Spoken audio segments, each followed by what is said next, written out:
जय हिंद, वंदे मातरम। स्वागत है आप सभी का जीएस विद आंसू पर। आज की वन शॉट की वीडियो बीपीएससी ट्री पर भारी पड़ने वाली वीडियो है। हम केवल 8 मिनट के अंदर ऐसे 25 प्रश्नों को देखने वाले हैं जो आपके एग्जाम को फतह करने में काफ़ी हेल्प करेगा। अगर आपका सपना है एक सरकारी टीचर बनने का तो यह वीडियो आपके लिए काफ़ी कारगर साबित होने वाली है। वीडियो स्टार्ट करने से पहले आप लोगों से एक ही रिक्वेस्ट है, प्लीज़ वीडियो को लाइक और सेशन खत्म होने के बाद किसी भी एक ग्रुप में शेयर जरूर कर दीजिएगा। चलिए शुरू करते हैं और आप लोग भी सोचिएगा अपना आंसर क्या हो सकता है। पहला प्रश्न है, भारतीय संविधान का कौन सा अनुच्छेद एक प्रधानमंत्री को राष्ट्रपति द्वारा नियुक्त करने के लिए प्रदान किया गया है? तो दोस्तों वह अनुच्छेद है अनुच्छेद 75 का 1। अनुच्छेद 75 का 1 में प्रधानमंत्री को राष्ट्रपति द्वारा नियुक्त करने के लिए प्रदान किया गया है। अगला प्रश्न देखते हैं, मोस्ट इंपॉर्टेंट प्रश्न है, भारतीय संविधान का कौन सा अनुच्छेद अनुसूचित क्षेत्रों और जनजातीय क्षेत्रों के प्रशासन से संबंधित है? आंसर है ऑप्शन नंबर सी, 244।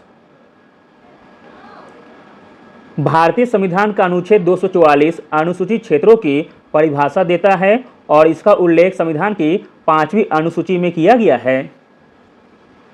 अगला प्रश्न देखते हैं, प्रश्न इंपॉर्टेंट है, भारत कितने देशों के साथ अपनी भूमि सीमाएं साझा करता है? आंसर है ऑप्शन नंबर सी, 7 देशों के साथ। भारत अपनी भूमि सीमाएं 7 देशों म्यांमार, पाकिस्तान, नेपाल, अफगानिस्तान, भूटान, चीन और बांग्लादेश के साथ साझा करता है। अगला प्रश्न देखते हैं, प्रसिद्ध पीर पंजाल रेलवे सुरंग कहाँ स्थित है? प्रसिद्ध पीर पंजाल रेलवे सुरंग स्थित है जम्मू और कश्मीर में, ऑप्शन नंबर बी। अगला प्रश्न देखते हैं, 16 अगस्त 1946 को प्रत्यक्ष कार्रवाई दिवस निम्नलिखित में से किसके द्वारा मनाया गया? आंसर है ऑप्शन नंबर बी, मुस्लिम लीग के द्वारा। अगला प्रश्न देखते हैं, इंपॉर्टेंट प्रश्न है, प्रायद्वीपीय भारत की दक्षिणी छोर कन्याकुमारी स्थित है। प्रायद्वीपीय भारत का दक्षिणी छोर कन्याकुमारी स्थित है भूमध्य रेखा के उत्तर में, ऑप्शन नंबर बी। अगला प्रश्न देखते हैं, इंपॉर्टेंट प्रश्न है, निम्नलिखित में से किसे पंडित ठाकुरदास भार्गव के अनुसार संविधान की आत्मा माना गया है? आंसर है ऑप्शन नंबर सी, प्रस्तावना को। अगला प्रश्न है, शतपथ ब्राह्मण और तैत्तिरीय ब्राह्मण डैश के ब्राह्मण ग्रंथ है। शतपथ ब्राह्मण और तैत्तिरीय ब्राह्मण ब्राह्मण ग्रंथ है यजुर्वेद के, ऑप्शन नंबर डी। अगला प्रश्न देखते हैं, इंपॉर्टेंट प्रश्न है, कोयम्बटूर को दक्षिण भारत का मैनचेस्टर क्यों कहा जाता है? आंसर है ऑप्शन नंबर बी, इसके कपास उद्योग के कारण। अगला प्रश्न देखते हैं, इंपॉर्टेंट प्रश्न है और पहले भी पूछा गया है एग्जाम में, गरीबी हटाओ का नारा निम्नलिखित में से किस पंचवर्षीय योजना काल में दिया गया था? आंसर है ऑप्शन नंबर ए, 5वीं पंचवर्षीय योजना के दौरान। अगला प्रश्न है, भारत और पाकिस्तान के बीच ताशकंद समझौता कब हुआ था? भारत और पाकिस्तान के बीच ताशकंद समझौता हुआ था 1966 में, ऑप्शन नंबर ए। अगला प्रश्न देखते हैं, इंपॉर्टेंट प्रश्न है, घरेलू हिंसा से महिला संरक्षण अधिनियम कब लागू किया गया?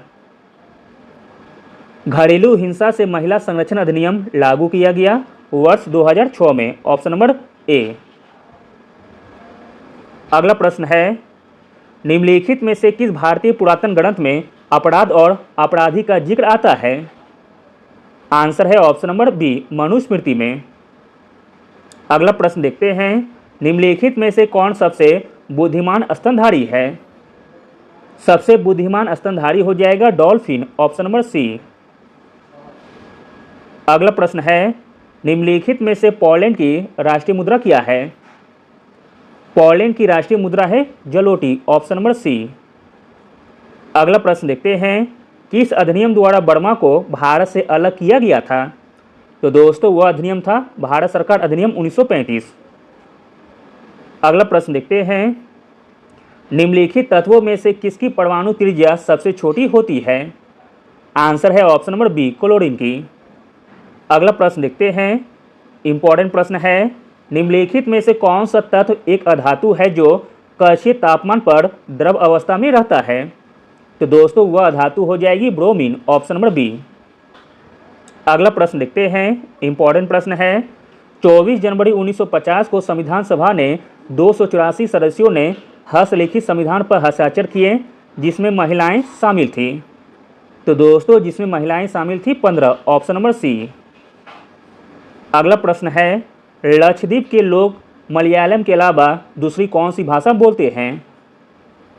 लक्षद्वीप के लोग मलयालम के अलावा दूसरी भाषा बोलते हैं महल भाषा, ऑप्शन नंबर बी। अगला प्रश्न देखते हैं, इंपॉर्टेंट प्रश्न है, द्रवों का घनत्व मापने के लिए किस उपकरण का उपयोग किया जा सकता है? आंसर है ऑप्शन नंबर डी, पिक्नोमीटर का। अगला प्रश्न देखते हैं, भारत में माल और सेवा कर यानी कि जीएसटी 1 जुलाई को पेश किया गया था वर्ष 2017 में, ऑप्शन नंबर सी। अगला प्रश्न है, पंचायतों के प्रावधान यानी कि अनुसूचित क्षेत्रों के विस्तार अधिनियम 1966 के तहत 5वीं अनुसूची वाले कितने राज्य शामिल हैं? आंसर है ऑप्शन नंबर सी, 10 राज्य। अगला प्रश्न देखते हैं, भारत के किस राज्य का एक शहर कर्क रेखा के निकटतम स्थित है? तो दोस्तों वह शहर है त्रिपुरा, ऑप्शन नंबर सी। अगला और अंतिम प्रश्न देखते हैं, निम्नलिखित में से कौन सी विश्व की सबसे बड़ी घाटी है? विश्व की सबसे बड़ी घाटी हो जाएगी द ग्रेट घाटी, option number D. Thank you.